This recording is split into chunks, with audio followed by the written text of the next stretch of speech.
68 years on this earth, and the only time I ever seriously considered becoming a violent man was in my own son's living room in Anchorage, Alaska on a frozen November evening over a cup of coffee I never got to finish.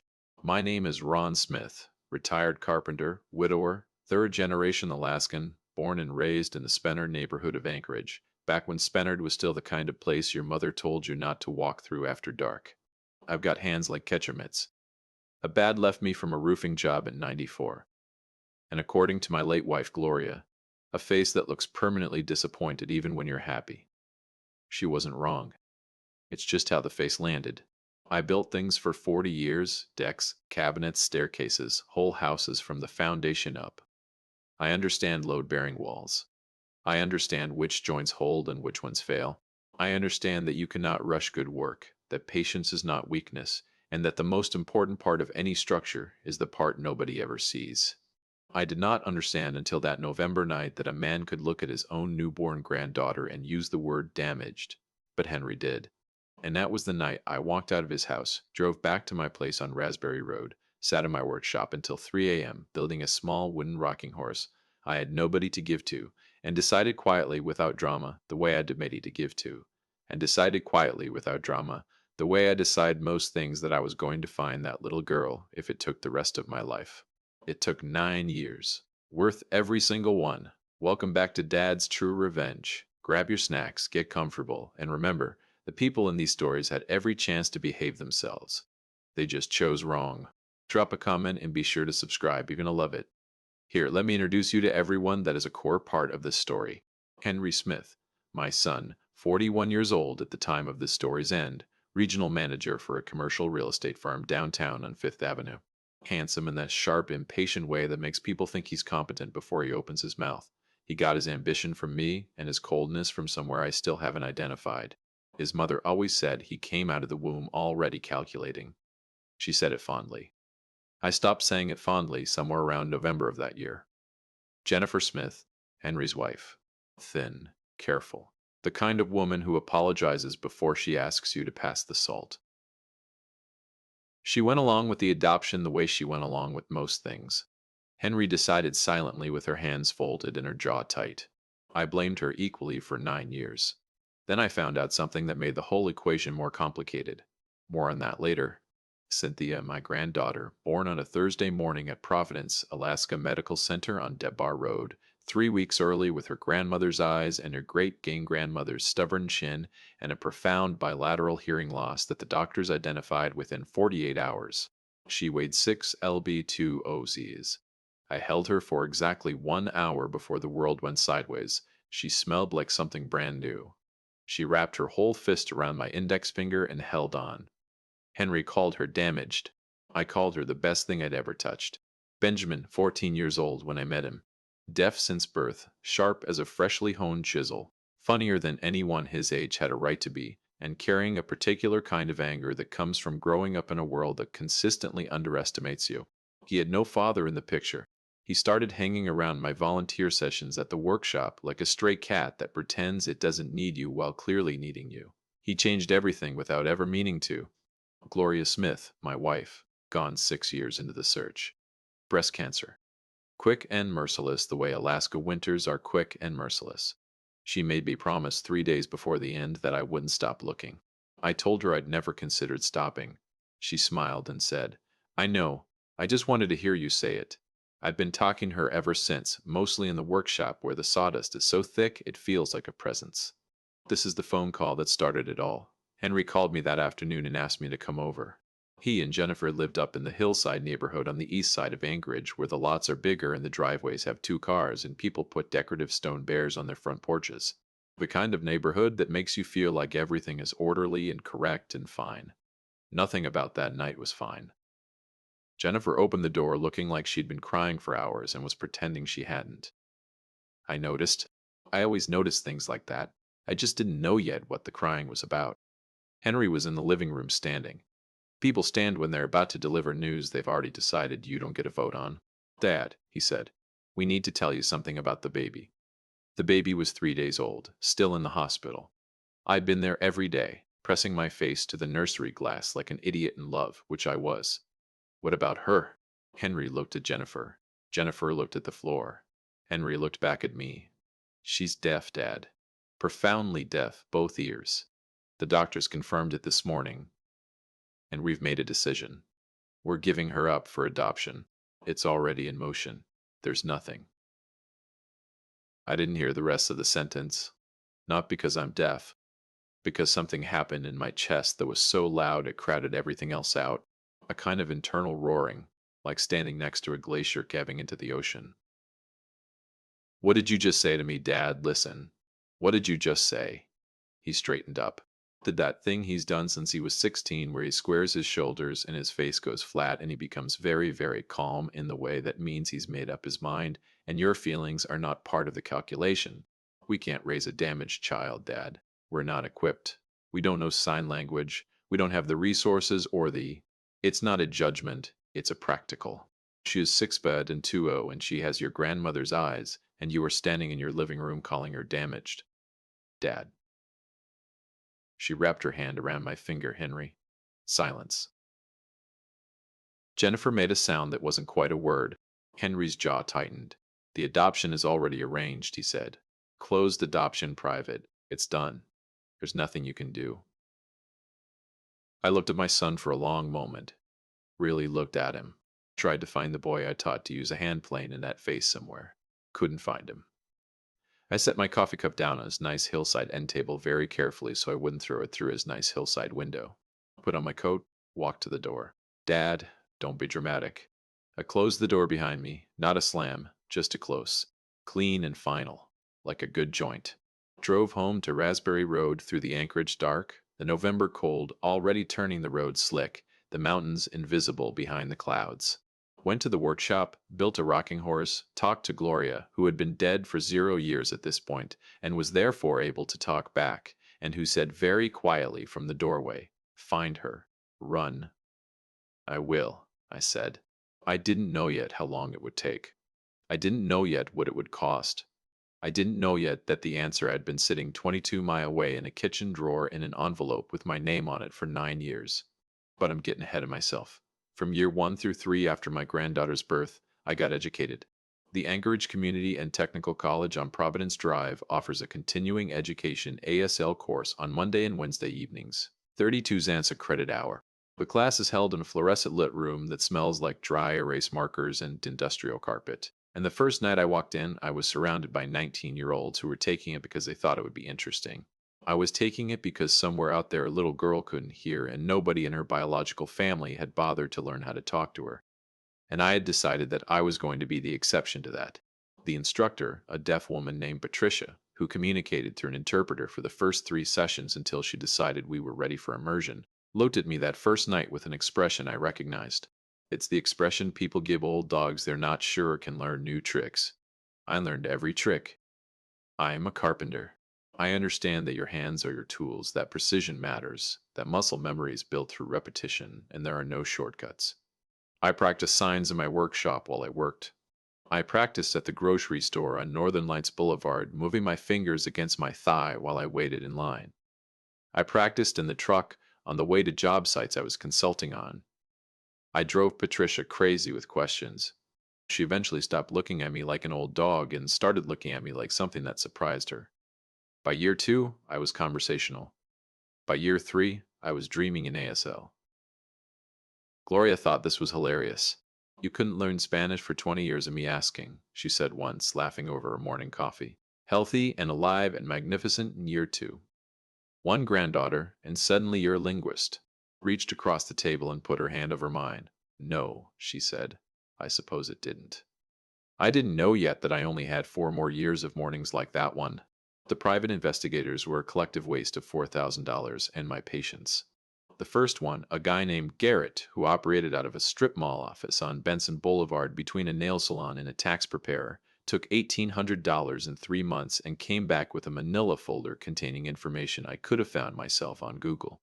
The second one came recommended by a friend and lasted 6 months before informing me in a very professional email that closed adoptions in Alaska were extraordinarily difficult to penetrate legally, and he didn't think he could help me further.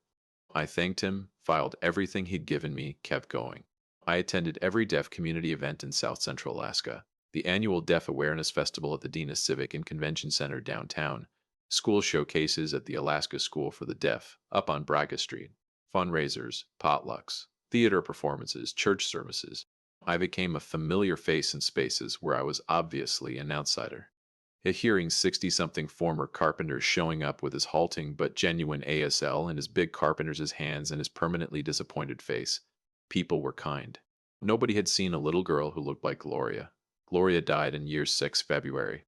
The mountains were buried in snow and the light was thin and gray, and the hospital room smelled like antiseptic, and the flowers we brought 3 days earlier were already starting to turn. She held my hand and told me to find Cynthia. I told her I would. She told me not to be an idiot about my diet after she was gone. I told her I couldn't promise that. She smiled, closed her eyes. I drove home on the Glen Highway in the dark and the snow and talked to her the whole way. Still do. Henry came to the funeral. Jennifer cried. We stood at the graveside at Angelus Memorial Park on the hillside above the city. The whole skyline of Anchorage laid out below us like an apology. And Henry put his hand on my shoulder and said, She was a great woman, Dad. I didn't tell him what I was doing. I hadn't told him for 6 years. He thought I'd accepted it. He thought old Ron had made his peace, moved on, found comfort in the grandkids he did have access to. Henry's younger too, a boy and a girl, perfectly healthy, perfectly hearing, growing up in the hillside house without a sister they didn't know existed. Thinking about that still makes my jaw tight. I kept searching. I registered with every adoption reunion registry I could find. Alaska's voluntary registry, national databases, online communities. I posted carefully worded notices in deaf community newsletters. I attended an adoptee rights conference in Juneau and sat in the back and listened to people talk about sealed records and the fundamental cruelty of systems that treat human origin as classified information. Nothing for 9 years. Nothing. And then I started volunteering at the Save You School for the Deaf. Year 9, the year I met Benjamin, the CE View School sat on a quiet street in the Midtown area of Anchorage, a 10-minute drive from my house. They needed volunteers for their after-school enrichment program. Someone had mentioned they were trying to start a woodworking component and didn't have an instructor.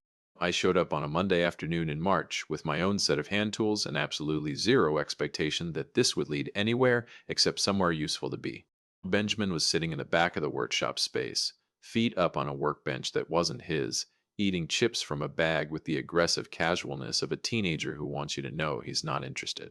He was 14, dark-haired, wiry, wearing a hoodie that had seen better decades. He looked up when I walked in, clocked me in about 2 seconds, and signed with the particular eloquence of a kid who's been underestimated his whole life. You, the carpenter guy? Yeah. I signed back. You, the kid eating chips on my workbench. He looked down at his feet, looked back up, a small smile. Gone almost immediately because he had a reputation to maintain. Your ASL is pretty good. He signed for an old guy. Your manners are pretty bad. I signed back. For any age, he laughed. Couldn't help it. Covered it with a cough that fooled nobody. We were going to be fine. Benjamin had the hands of someone who would be good at this kind of work. Patient hands, precise hands, hands that wanted something to do with themselves. His home situation was complicated in ways he mentioned sideways rather than directly, the way kids do when they're ashamed of circumstances that aren't their fault. His mother worked 2 jobs. His father was a concept rather than a person.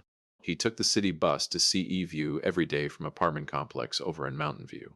He started staying late after the other kids left. We'd work and sign at the same time, which requires a specific kind of coordination that he found hilarious when I messed it up. He taught me slang. Specifically the kind of sign slang that Patricia at the community college had absolutely not covered, and that I will not reproduce here because some of it was genuinely inappropriate, and I was 50 years too old to be using it without looking like I'd had a stroke. I didn't tell him why I'd really started coming to see View. I didn't tell anyone. It was a long shot, so long it was practically horizontal. Then, on a Thursday afternoon in October, 9 years and 11 months into my search, Benjamin showed me a photograph on his phone. He was scrolling through pictures from a weekend deaf youth group retreat out at Eckley Lake. Campfires, kayaks, a lot of kids making faces at cameras. He was showing me because he was in one of them mid-laugh, genuinely happy in a way he'd never admitted to in person. I was smiling at his picture when my eye moved to the background. A girl slightly out of focus standing at the edge of the group with a mug in both hands saying something to the person next to her. Mid-sentence. Mid-laugh. She had Henry's jaw. She had glorious eyes. She had the stubborn chin of a woman 4 generations back in a photograph on my mantel. My hand went completely still. Who? I signed and my hands weren't entirely steady. Is that in the back? Benjamin glanced at the photo. Oh, that's Cynthia. She's in my Saturday group over at the community center on Fireweed Lane.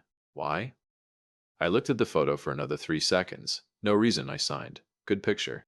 I excused myself, walked out to the parking lot, sat on the hood of my truck in the October cold, the Chugach Mountains going orange and gold behind the city, the air smelling like wood smoke and coming winter, and looked at the sky for a long time.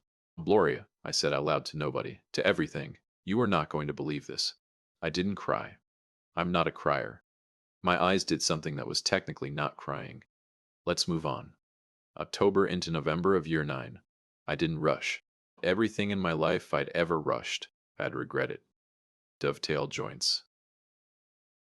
Raising Henry. That second marriage conversation I'd almost had in 1987 with a woman from Fairbanks.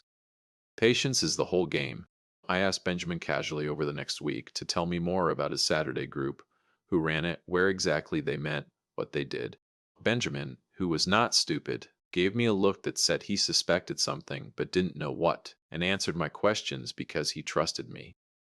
The group met at the Fireweed Community Center on Fireweed Lane. Saturday mornings, organized by a woman named Patty, who was a deaf education advocate, open to deaf youth in Anchorage ages 10 to 17, about 15 kids regular attendees. I asked Benjamin if he'd be willing to introduce me sometime as his woodworking instructor casually, just as someone he knew. You want to meet somebody in the group? He signed. It wasn't a question. Maybe I signed. He studied me for a long moment with those sharp, dark eyes. Is it Cynthia? I didn't answer immediately, Ron. He signed. Is this about that picture? I took a breath, put down the hand plane I was holding, looked at this 14-year-old kid who'd come into my life like a puzzle piece I hadn't known was missing. I need you to trust me. I signed. And I need you to know that if you do this and I explain everything after, you'll understand why. Can you do that? Long pause. Benjamin was quiet in the way that meant he was actually thinking, not performing. Yeah, he signed, finally.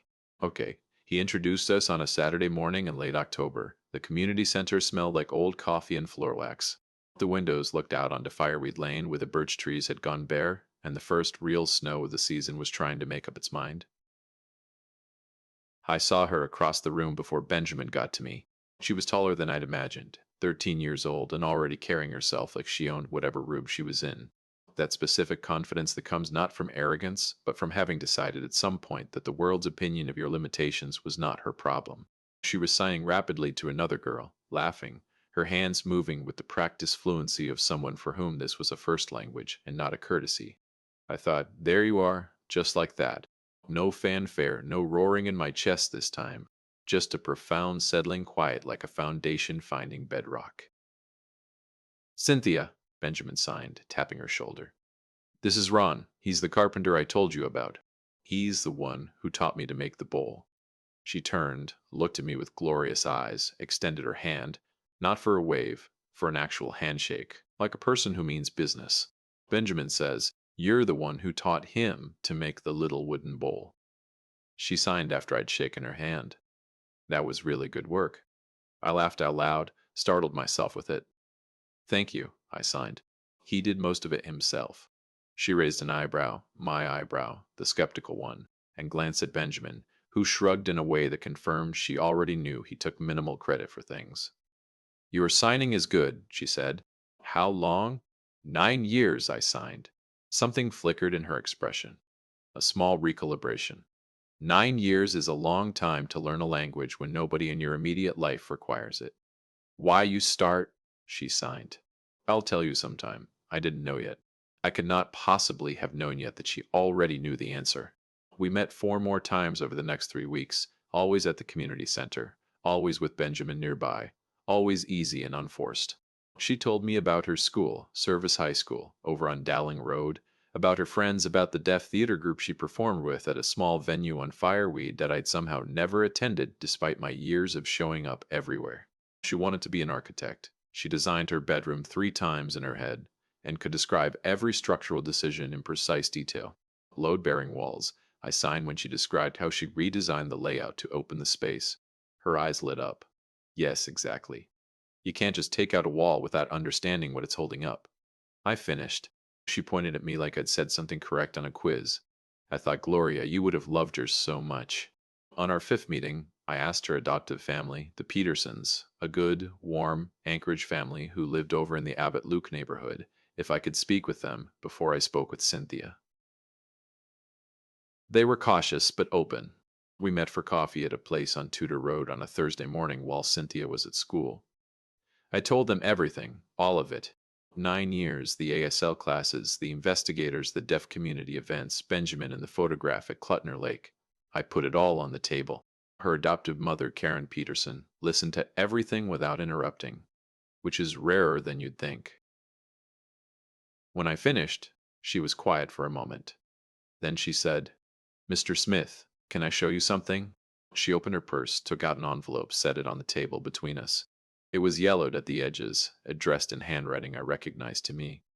My old address, the house on Rummock Hill I'd sold after Gloria got sick, to move closer to Henry's family. My name in Jennifer's handwriting. My hands went still for the second time in 9 years. This came about 6 months after the adoption, Karen said quietly. Forwarded through the agency. We assumed you'd been told how to contact us directly and chose not to. We kept it because I don't know why we kept it. It just didn't feel right to throw away. I turned the envelope over, still sealed, because it had never reached me, because I'd moved, because a $100 house sale had redirected the course of 9 years. I opened it. Inside was a photograph of me and Gloria at a family barbecue in the backyard on Raspberry Road. Summer, maybe 15 years ago. Gloria laughing at something off camera, me beside her looking at her instead of the lens, and the note, Jennifer's careful apologetic handwriting. Her grandfather loves her. His name is Ron Smith. If she ever wants to find her family, start with him. He won't have stopped looking. Jennifer had known it was wrong. From 6 months in, she'd known. And instead of fixing it, instead of walking into her husband's expensive hillside living room and telling him that she would not carry this particular guilt, she dropped one breadcrumb in the dark and trusted the universe to walk it home. The universe had taken 9 years to get around to it. I'm a patient man, but even I have a limit. That afternoon, I told Cynthia the truth. All of it. I'd asked Karen to be present. I'd prepared for a range of reactions. Anger, tears, disbelief, the door closing in my face. I prepared for everything. What I had not prepared for was her reaching into her jacket pocket and showing me a photograph. Me and Gloria, the same barbecue, the same summer afternoon. I know, she signed. I've known who you were since the third time we met. I recognized you from the picture. I stared at her. Mom showed it to me years ago. Said if I ever wanted to find my birth family, you were the place to start. That you wouldn't have stopped looking. She said it so simply, like it was obvious, like, of course, this is how it went. You let me figure it out on my own. I signed. I wanted to see what kind of person you were first, she signed. Before I decided, one corner of her mouth went up. You're okay, she signed. High praise, I'll take it. I want to be very clear. What I did next was not impulsive. Impulsive people flip tables and send angry texts. I am a carpenter. I measured twice. I cut once. I spent a year being Cynthia's grandfather in every way that counted before I touched a single thing related to Henry and Jennifer. Her school performances at Service High. Her deaf theater production at the Fireweed venue where she played a lead role and signed with such ferocious precision that grown adults in the audience cried. And she was completely unbothered by this. Fishing at a Cluton Lake in June where she caught a larger salmon than I did and was insufferably pleased about it. Saturday mornings in my workshop on Raspberry Road, her across the bench from me, safety goggles on, fighting with joints and winning. I photographed everything the way proud grandfathers do.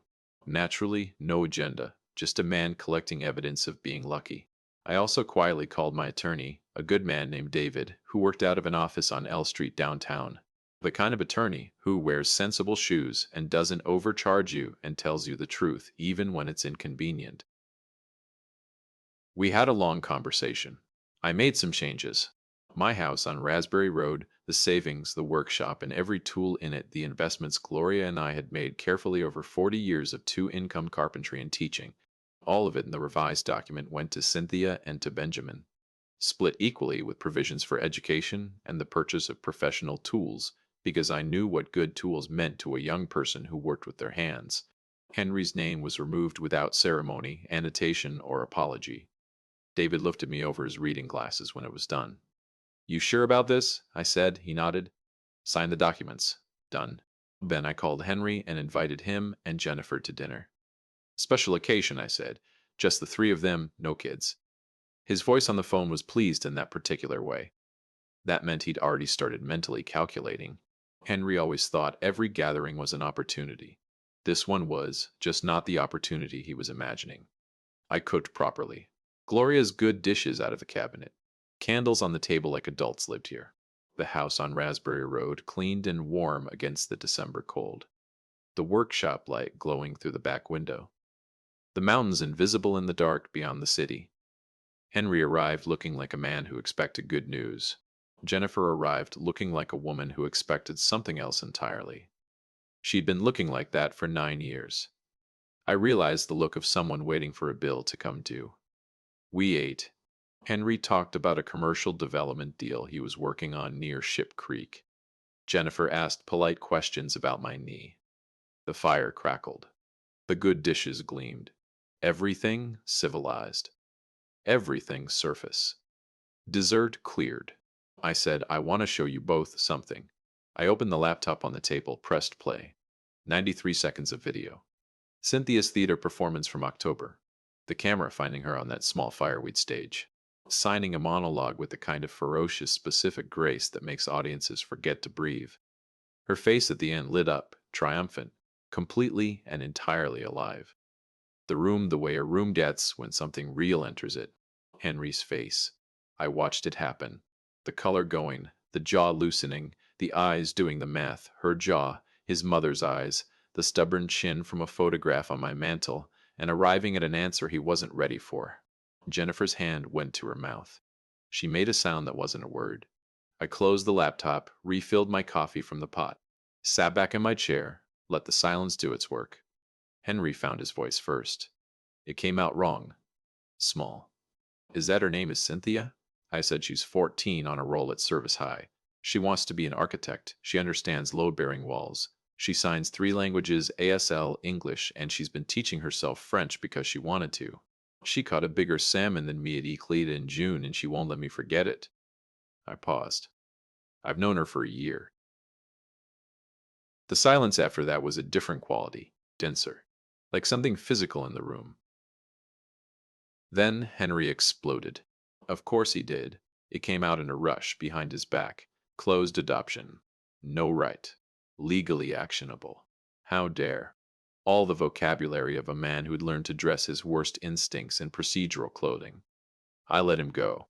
Sipped my coffee, waited. When he stopped, I said very quietly, "You called her damaged, Henry." His mouth closed. "Your mother's eyes. Your grandmother's chin. 6 baby 2 Oz, with her whole fist wrapped around my finger, and you called her damaged. I want you to sit with that word for the rest of your life. Every time you think about this night, I want you to hear yourself saying it." I turned to Jennifer. She was already crying. Not the polite kind. The kind that's been backed up for 9 years behind a dam of complicity and quiet guilt. "You knew," I said.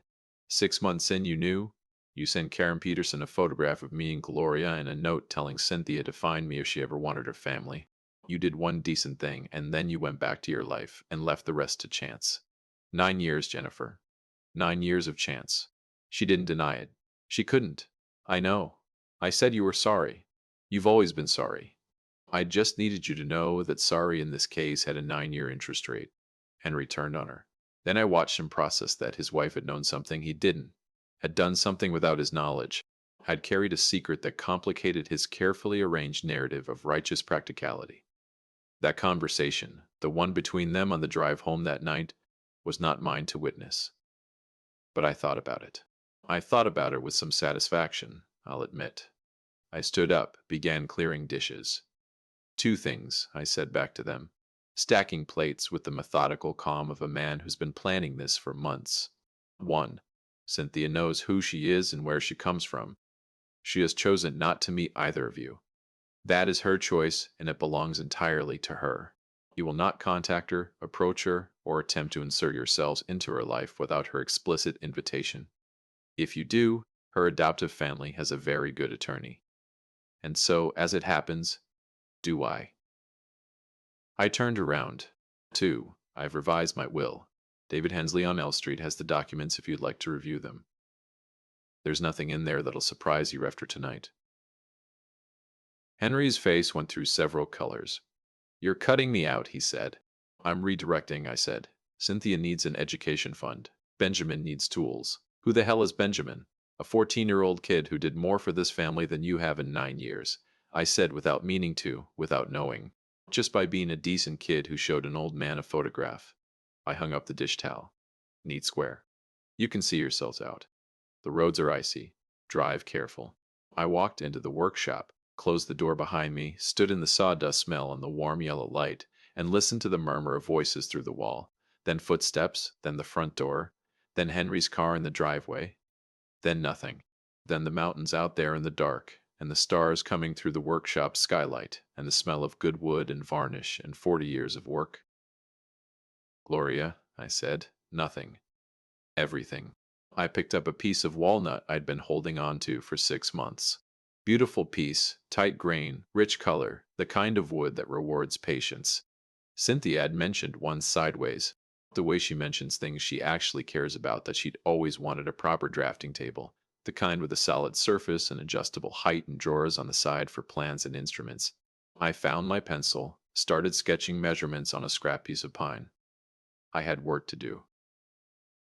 Henry drove home in silence. Jennifer stared at the passenger window. For 22 Mai, the hillside house was lit up when they got there. Warm, expensive, full of children who had no idea their sister existed. Henry stood in the kitchen for a long time after Jennifer went upstairs, stood there in his good coat, not taking it off, just standing. I know this because Henry's younger daughter, Mara, 12 years old and already more perceptive than her father, told me on a phone call 3 weeks later that her dad had been weird and quiet and she was worried about him. I told her he was going through something and he'd be okay, which was at least half true. In the months that followed, Henry started noticing things he'd never noticed before. A deaf woman signing to her daughter in the checkout line at Cars on Northern Lights. A group of deaf teenagers laughing on the transit bus on Fifth Avenue. Their hands full of language and color and speed. A man at the airport signing to a phone interpreter, completely self-contained, completely fluent, completely fine. He called me in February. I let it go to voicemail. He called again in March. I listened to the message long, uncomfortable. The voice of a man who'd been rehearsing and still couldn't find the right words. And then I didn't call back. Not yet. Maybe not ever. That clock runs on Cynthia's time, not mine. Jennifer wrote Cynthia a letter through Karen Peterson. Didn't ask for forgiveness, didn't ask for a relationship. Just put it on paper. The guilt, the cowardice, the one letter she'd sent into the dark, and what she'd hoped it might do. She wrote, "You were never the problem.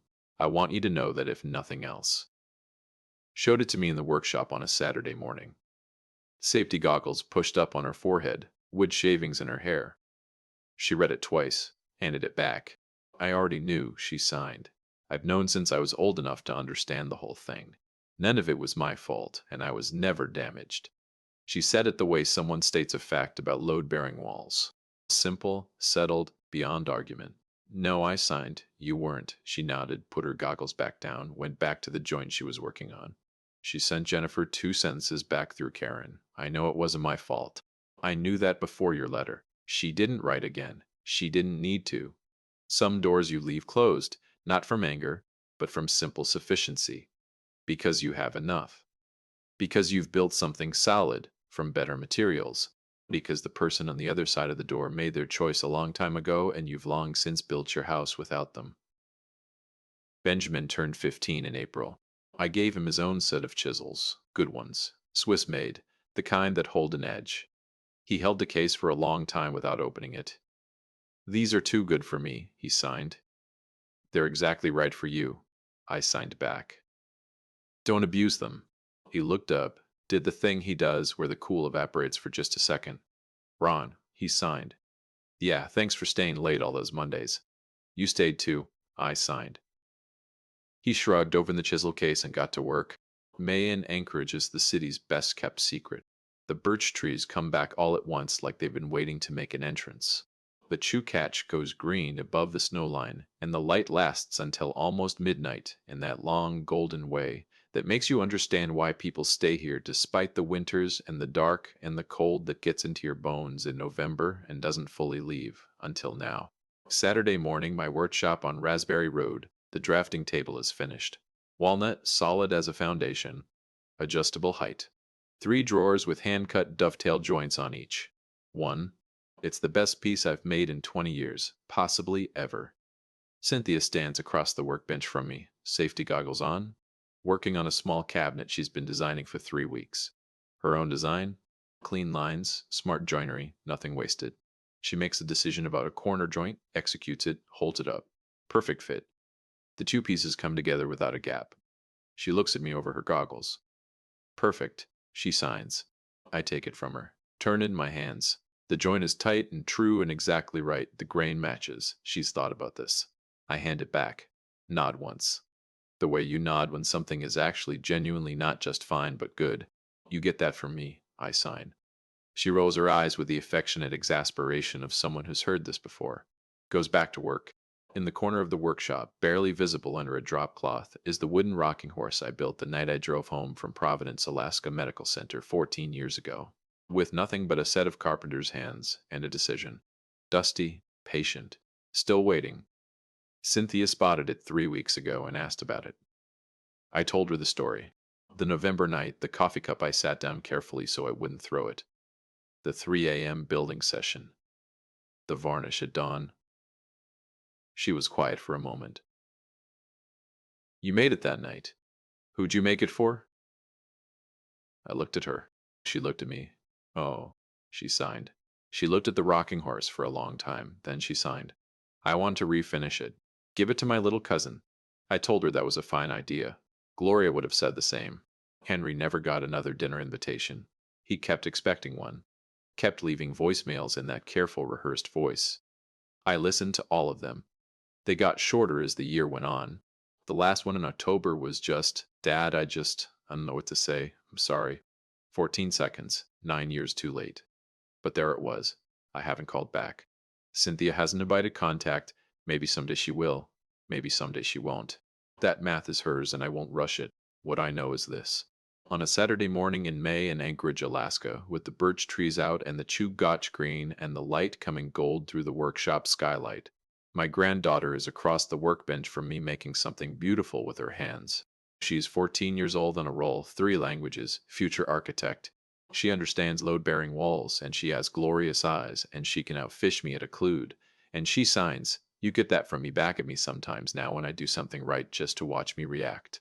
She is the least damaged person I've ever met. She's extraordinary. She's exactly who I knew she was the night I held her for 1 hour in Anchorage, and she wrapped her whole fist around my finger and held on.